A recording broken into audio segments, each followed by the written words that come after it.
जय हिंद साथियों आज का जो चैप्टर है वो है ऊष्मा। ठीक है, करीब से करीब इसमें जो सवाल है साथियों 180 सवाल है और इसमें मैं आपको 50 सवाल कंप्लीट कर चुका हूं। ठीक है, तो 180 सवाल साथियों 3 भाग में डिवाइड करके आपको कंप्लीट कर देंगे। ठीक है, तो 50 कंप्लीट हो गया था, अब बढ़ेंगे 50 से आगे की ओर। ठीक है, तो आपको वीडियो में शुरू से अंत तक बनी रहना है, दोस्तों को शेयर करना है। ठीक है, PDF के लिए टेलीग्राम में जुड़ जाना है। ठीक है, बढ़ते हैं आगे सवाल की ओर।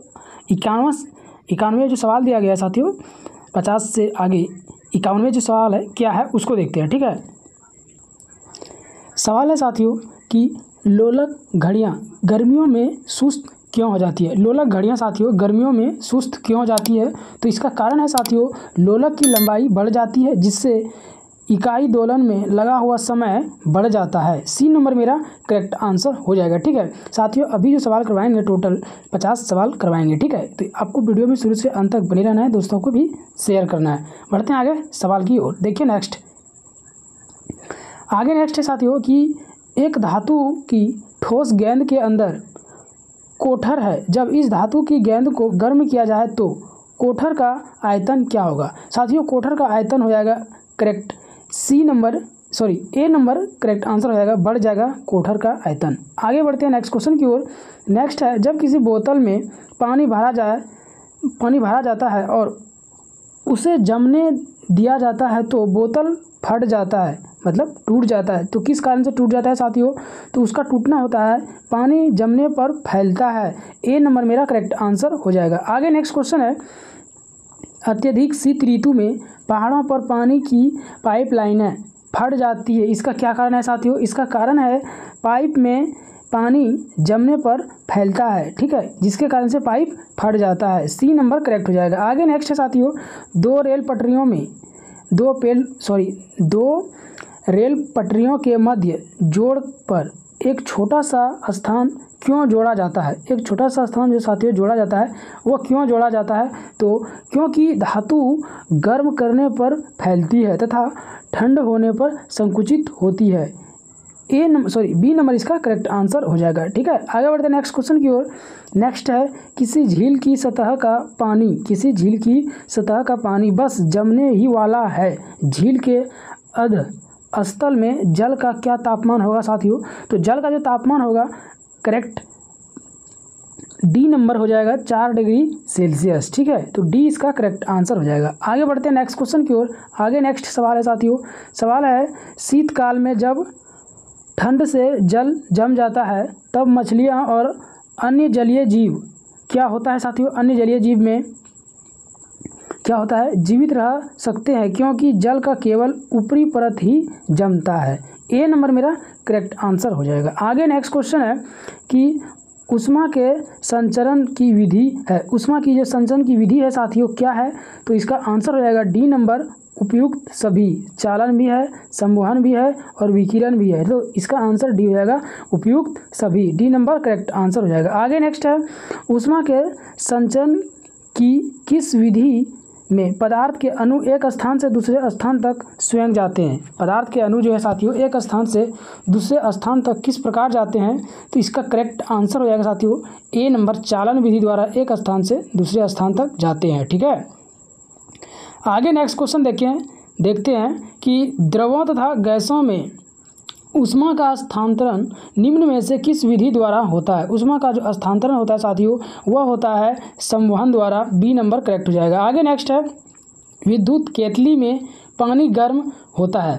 विद्युत केतली में पानी गर्म किस कारण से होता है साथियों, तो वह संवहन के कारण होता है। बी नंबर मेरा करेक्ट आंसर हो जाएगा। आगे नेक्स्ट क्वेश्चन है कि सूर्य की ऊष्मा पृथ्वी पर निम्न में से किस प्रकार से संचार माध्यम आती है। किस प्रकार से संचार माध्यम से आती है साथियों, इसका आंसर हो जाएगा बी नंबर विकिरण द्वारा। बी मेरा करेक्ट आंसर हो जाएगा। आगे नेक्स्ट क्वेश्चन है निम्नलिखित में से किन तारीखों प्रक्रमों द्वारा ऊष्मा स्थानांतरण के लिए किसी माध्यम की आवश्यकता नहीं पड़ती है।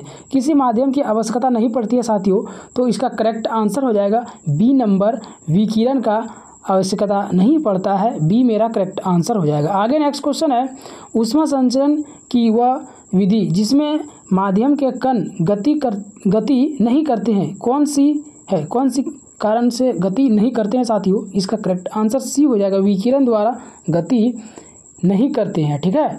तो सी इसका करेक्ट आंसर हो जाएगा। आगे नेक्स्ट क्वेश्चन है, निम्नलिखित में से कौन ऊष्मा का सर्वोत्तम चालक है? सर्वोत्तम जो चालक है ऊष्मा का वो कौन है साथियों? तो बी हो जाएगा पारा, बी मेरा करेक्ट आंसर हो जाएगा। आगे नेक्स्ट है, चांदी की ऊष्मीय चालकता तांबे की ऊष्मीय चालकता की अपेक्षा है। तांबे की ऊष्मीय चालकता की अपेक्षा जो है साथियों वह है बी नंबर अधिक होगी, बी मेरा करेक्ट आंसर हो जाएगा। आगे नेक्स्ट क्वेश्चन है, बोलोमीटर मापन की एक युक्ति है। बोलोमीटर मापन की एक युक्ति है साथियों, तो ऊष्मीय विकिरण मापा जा सकता है, सी नंबर करेक्ट हो जाएगा। आगे नेक्स्ट क्वेश्चन है, ठंड के दिन में लोहे के गुट्ठे और लकड़ी के गुटके को प्रातः काल में छुए तो लोहे का गुटका ज़्यादा ठंडा लगता है, क्योंकि किस कारण से ठंडा लगता है साथियों? तो बी नंबर इसका करेक्ट आंसर हो जाएगा। लकड़ी की तुलना में लोहा ऊष्मा का अच्छा चालक है, बी मेरा करेक्ट आंसर हो जाएगा, ठीक है। आगे नेक्स्ट है, कड़े जाले में झील की सतह हिमस्थित हो जाती है किंतु उसके तल में जल द्रव अवस्था में बना रहता है, यह किस कारण से होता है? साथियों यह जो कारण है इसका सी नंबर करेक्ट आंसर हो जाएगा। जल की सघनता 4 डिग्री सेल्सियस पर अधिक होती है, सी मेरा करेक्ट आंसर हो जाएगा, ठीक है। देखिए आगे नेक्स्ट साथियों, एक टेबल पंखे को बंद कमरे में चलाने पर कमरे की हवा क्या होगा? कमरे की जो हवा होगा साथियों वह हो जाएगा गर्म, क्या हो जाएगा? गर्म, ए नंबर करेक्ट आंसर हो जाएगा। आगे नेक्स्ट है, यदि रेफ्रिजरेटर के दरवाजे को कुछ घंटों के लिए खोल दिया जाए तो कमरे का ताप क्या होगा साथियों? कमरे के ताप में क्या होगा? बढ़ जाएगा, बी नंबर मेरा करेक्ट आंसर हो जाएगा। आगे नेक्स्ट क्वेश्चन क्यों बढ़ते हैं, देखिए नेक्स्ट है, यदि किसी धातु को खाना पकाने के बर्तन बनाने में प्रयुक्त किया जाए तो क्या होगा? ताप का चालकता जो होगा उसमें क्या परिवर्तन होगा?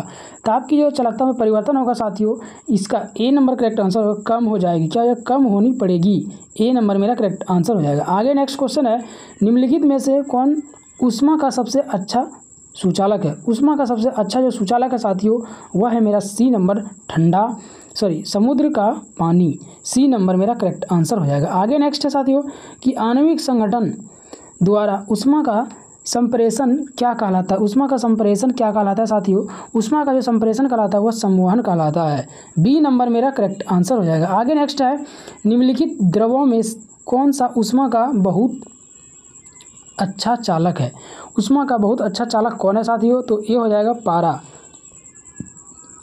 नेक्स्ट है, सूर्य विकिरण का कौन सा भाग सोलर कुकर को गर्म करता है? सोलर कुकर को गर्म कौन करता है साथियों? तो बी नंबर हो जाएगा अवरक्त किरण, बी नंबर करेक्ट आंसर हो जाएगा। आगे नेक्स्ट है, शीतकाल में कपड़े हमें गर्म रखते हैं क्योंकि शीतकाल में कपड़े हमें गर्म रखते हैं क्योंकि, तो किस कारण से साथियों? तो डी नंबर हो जाएगा इसका करेक्ट आंसर, शरीर की ऊष्मा को बाहर जाने से रोकता है, डी नंबर इसका करेक्ट आंसर हो जाएगा। आगे नेक्स्ट है, धूप से बचने के लिए छाते में रंग संयोजन निम्न में से कौन सा सबसे उचित रहता है? कौन सा सबसे उचित रहता है साथियों? तो इसका आंसर बी हो जाएगा, ऊपर सफ़ेद और नीचे काला होता है, बी नंबर करेक्ट आंसर हो जाएगा। आगे नेक्स्ट है, अफ्रीका के काली त्वचा वाले व्यक्ति ब्रिटेन के सफ़ेद त्वचा वाले व्यक्तियों की तुलना में, तो क्या होगा? दोनों की तुलना में साथियों, तो दोनों की तुलना में अधिक गर्मी महसूस करते हैं, ए नंबर मेरा करेक्ट आंसर हो जाएगा। आगे नेक्स्ट क्वेश्चन है,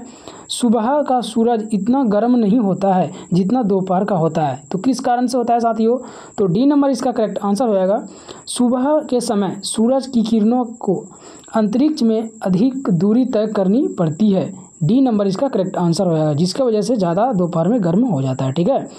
आगे नेक्स्ट है, काले वस्त्र के मुकाबले श्वेत वस्त्र शीतल क्यों होते हैं साथियों? शीतल इसलिए होते हैं कि उनके पास जो भी प्रकाश पहुंचता है उसे वे परिवर्तित करते हैं, बी नंबर इसका करेक्ट आंसर हो जाएगा। आगे नेक्स्ट है, ऊनी कपड़े सूती वस्त्रों की अपेक्षा गर्म होते हैं क्योंकि ताप के अच्छे रोधक होते हैं, डी नंबर करेक्ट आंसर हो जाएगा। आगे नेक्स्ट है साथियों, उबलते जल द्वारा जलने की तुलना में भाप द्वारा जलना अधिक कष्टदायक गंभीर होता है साथियों, तो भाप में गुप्त ताप होता है जिसके कारण अधिक कष्टदायक गंभीर होता है, ठीक है। तो ए नंबर मेरा करेक्ट आंसर हो जाएगा। आगे नेक्स्ट क्वेश्चन है कि वायुमंडल में आर्द्रता की उपस्थिति एक ऐसे स्टील के गिलास की बाह्य सतह पर जल की बूंदें देखकर सुनिश्चित की जाती है जो भरा हो। क्या हो? जो भरा हो। जो भरा हो साथियों, इसका करेक्ट आंसर जो है वो ठंडे जल से, सी नंबर इसका करेक्ट आंसर हो जाएगा। आगे नेक्स्ट क्वेश्चन है, अच्छे उत्सर्जक अच्छे अवशोषक होते हैं। यह नियम जो है किसमें लागू होता है? अच्छे उत्सर्जक अच्छे अवशोषक, यह नियम लागू किसमें होता है साथियों? तो यह नियम जो लागू होता है वह होता है क्रिहॉफ का नियम। क्रिहॉफ का नियम, ए नंबर मेरा करेक्ट आंसर हो जाएगा। आगे नेक्स्ट क्वेश्चन की ओर बढ़ते हैं। देखिए नेक्स्ट क्वेश्चन, नेक्स्ट है साथियों सवाल है, किसी कृष्णिका के एकांक पृष्ठीय क्षेत्रफल से प्रति सेकंड उत्सर्जित विकिरण ऊर्जा उसके परम ताप के चतुर्थ घात के अनुक्रमानुपाती होता है। यह नियम किसमें लागू होता है? यह नियम लागू साथियों स्टीफन का नियम में लागू होता है। सी नंबर मेरा करेक्ट आंसर हो जाएगा। आगे नेक्स्ट है, स्टीफन का विकिरण नियम जो है वह क्या है? स्टीफन का विकिरण नियम है साथियों ई समानुपाती T4। ठीक है, सी नंबर करेक्ट आंसर है। आगे नेक्स्ट है, सवाल है, किसी वस्तु के ठंडे होने की दर वस्तु तथा उसके चारों ओर के माध्य के तापांतर के अनुक्रमानुपाती होता है। यह नियम किसमें लागू होता है? यह नियम साथियों न्यूटन के शीतलन नियम में लागू होता है। ए नंबर मेरा करेक्ट आंसर हो जाएगा। आगे नेक्स्ट है, न्यूटन का शीतलन नियम लागू तभी होता है जब क्या होता है?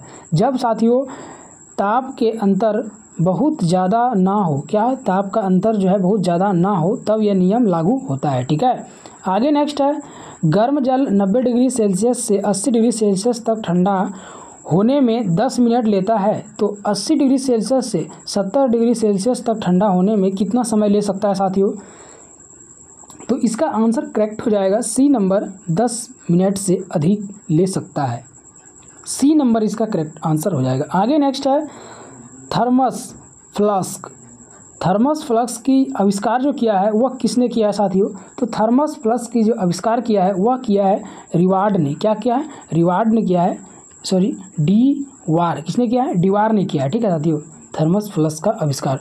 आगे नेक्स्ट है कि थर्मस फ्लास्क लंबे समय तक गर्म या ठंडा रहता है क्योंकि ऊष्मा की कोई हानि अथवा प्राप्ति नहीं होती है। क्या होती है? ऊष्मा की कोई हानि प्राप्ति नहीं होती है। तो इसका ए बी दोनों हो जाएगा। ठीक है, सी नंबर इसका करेक्ट आंसर हो जाएगा। आगे बढ़ते हैं नेक्स्ट क्वेश्चन की ओर। आगे नेक्स्ट है कि थर्मस फ्लास्क की आंतरिक दीवारों चमकीले होती है। आंतरिक जो दीवार होती है वो चमकीले होती है साथियों, तो विकिरण द्वारा होने वाली ऊष्मा हानि को रोकने के लिए। तो इसका आंसर जो हो जाएगा वह बी नंबर करेक्ट आंसर हो जाएगा। ठीक है, आगे नेक्स्ट क्वेश्चन की ओर बढ़ते हैं। देखिए नेक्स्ट है, थर्मस फ्लास्क तरल पदार्थों को लंबे समय तक गर्म रखता है क्योंकि किस कारण से गर्म रखता है साथियों?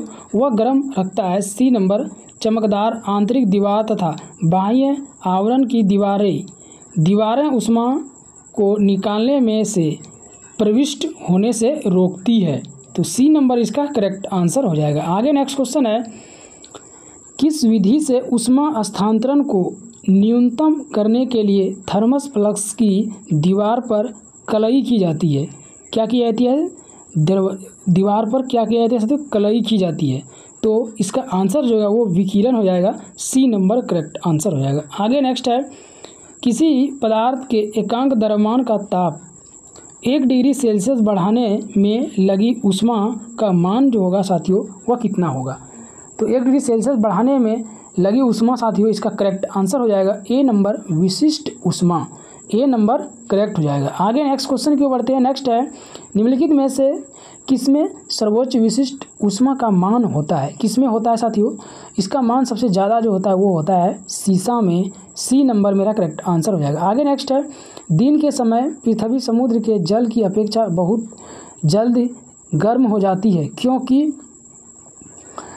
जल की विशिष्ट ऊष्मा धारिता काफ़ी अधिक होती है। सी नंबर करेक्ट आंसर हो जाएगा। आगे नेक्स्ट है साथियों, मोटर गाड़ी के रेडिएटर को ठंडा करने के लिए पानी का व्यवहार किया जाता है क्योंकि पानी की विशिष्ट ऊष्मा अधिक होती है। ए नंबर मेरा करेक्ट आंसर हो जाएगा। ठीक है, आगे बढ़ते हैं नेक्स्ट क्वेश्चन की ओर। देखिए नेक्स्ट है कि निम्न निम्न तापी इंजन का अनुप्रयोग होता है। निम्न तापी इंजनों का जो अनुप्रयोग होता है वह किस प्रकार होता है, तो रॉकेट प्रौद्योगिकी के द्वारा होता है साथियों। सी नंबर करेक्ट आंसर हो जाएगा। ठीक है, तो साथियों आपको बोले थे कि मैं 50 सवाल कंप्लीट करूंगा, तो 50 सवाल कंप्लीट हो गया। फिर मिलेंगे नेक्स्ट क्लास में और नया सवाल के साथ। तब तक के लिए जय हिंद, जय भारत।